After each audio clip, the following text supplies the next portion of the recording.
Hi everyone, my name is Santiago, and with Catalina Pinzón and Ken Villanueva, we're going to talk about a preliminary draft. Sleep deficit and anxiety in second to 10th semester medical students at the Villavicencio campus of the Universidad Cooperativa de Colombia. Next, please. Okay, problem statement. The medical career is one of the most demanding worldwide, not only due to the academic blood, but also because of the enormous responsibility involving in practicing medicine. This leads students to sacrifice their personal well-being in favor of their academic information and the health of their patients. This phenomenon is a clear reflection of burnout syndrome, which is defined as the response to chronic work-related stress with negative effects at both the personal and organizational levels. While this syndrome is mainly associated with medical professionals, it also affects students in training. Stress is a central component of the medical career, and according to a recent study by El Monkey 2025, medical students live an average of only 6 hours, which is below the recommended 7 or 8 hours. This sleep deficit, combined with academic stress, can contribute to the development of physiological disorders such as anxiety.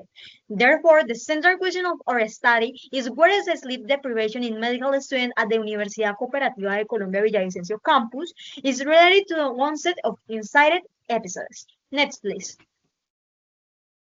Okay, justification, scientific relevance of the study.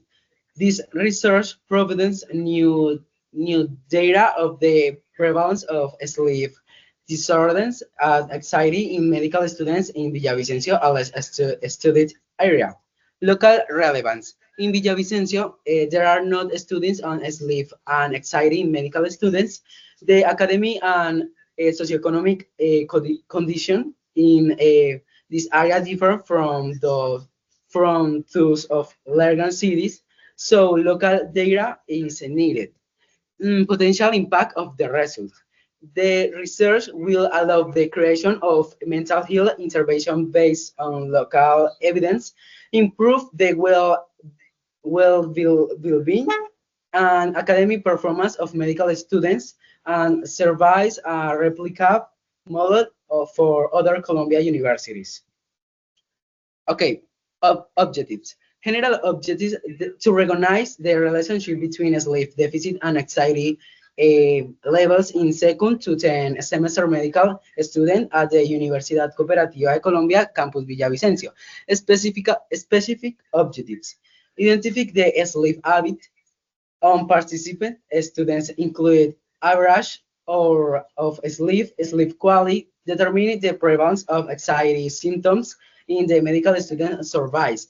Analyze the relationship between sleep disturbance and the presence of anxiety symptoms in the study population. Okay, talking about the theoretical framework and the state of the art, international studies consistently report that between 50 and 70 of medical students experience poor sleep quality, and around 30 to 40 show clinically relevant anxiety symptoms. These numbers appear in different countries and academic settings, showing how widespread these issues are. Research using instruments like the Pittsburgh Sleep Quality Index, Anteproyecto, also show that sleep disturbance and anxiety often appear together, and that students with shorter or fragmented sleep tend to report higher anxiety scores. Despite this global evidence, there are still important gaps in our local context. There is limited information on how common these problems are among all medical students, and few studies evaluate the relationship between sleep quality and anxiety using valid tools. Most local reports mention academic stress, but they do not measure these variables in a structured way. This study aims to address that gap by examining sleep quality and anxiety as measurable and related variables. This project will be help determine whether the patterns seen internationally and also apply to our population and will contribute local data that has been missing. Please next. About the design of a study, this study will be use a quantitative approach to measure the relationship between sleep deficit and anxiety levels through the standardized and validated instrument. Using a quantitative design will allow clear and objective comparison between the two variables. The research will be non-experimental and observational. No variables will be manipulated. Instead, the study will describe the phenomenon as it naturally occurs among the medical students. In terms of temporality, it will follow cross-sectional, this time all data will be collected at the single point of time. This combination, quantitative, not experimental, and cross-sectional, will make it possible to analyze the relationship between the sleep quality and anxiety in a practical and feasible way while maintaining the ethical simplicity. Please next. About the data collection, data will be collected using three instruments. First, a socio-demographic and academic questionnaire other information about the students' basic characteristics. Sleep quality will be assessed using the Pittsburgh Sleep Quality Index, which evaluates sleep during the previous month. A score above 5 will consider poor sleep quality, and this instrument has a strong reliability as well as acceptable sensitivity and specificity, making it appropriate for the study. Anxiety levels will measure at 7, which evaluates symptoms over the past 2 weeks. A score of 10 or more will indicate significant anxiety. This tool will be selected due to his high reliability and solid diagnostic performance. Together, these instruments will provide consistent and validated data that will allow an accurate analysis and how society relates within this student's population. Next. Okay, now we are going to talk about expert results. This study aims to explore the relationship between sleep intensity and academic performance in the university students. We want to understand how these factors influence their well-being and academic performance. First, we will collect data from at least 202 students, including sociodemographic and academic information, as well as a score on sleep PSQI and anxiety GAT-7 scales, along with sleep or substance use and academic performance. So we expect to generate a detailed database and conduct an analysis on how sleep and anxiety affect academic performance. The result will be discussed in comparison with the previous studies and published in an in-depth journal.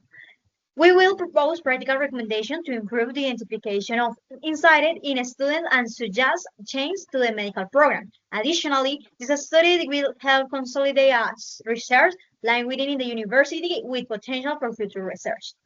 In conclusion, this study will not only provide knowledge but also tools to improve the student well-being and serve as a foundation for future research within the institution. In short, it is a seed that will grow and benefit our academic community. Next, please. Okay, main activities by month. First month, the limitation of the topic, a review of knowledge and formulation of the problem. 2 months, definition of objectives, a review of background and formulation of the hypothesis. 3 months, design and validation of the data collection, instruments, survey. 4 months, application of the survey and start data collection. 5-month completion of the collection data, 6-month analysis and comparison of the obtained results, 7-month discussion and result and review of complementary literature, 8-month preparation of the final report, conclusion and recommendation, and 9-month dissemination of results and finally presentation. Okay, next. Okay, conclusions. This study is a key to understanding how sleep deprivation and anxiety affect the medical students, allowing for the intervention that improve their well-being and academic performance in order better prepared future healthcare professionals. And final reflection, this study highlights the importance of addressing sleep and anxiety in medical students, as they affect both academic performance and health. By identifying these issues, we can implement solutions that promote their well-being, ensuring healthier and more competent future professionals. Next, please. These are the bibliographies, and thank you for your attention. Thank you so much. Bye. Thank you. Bye.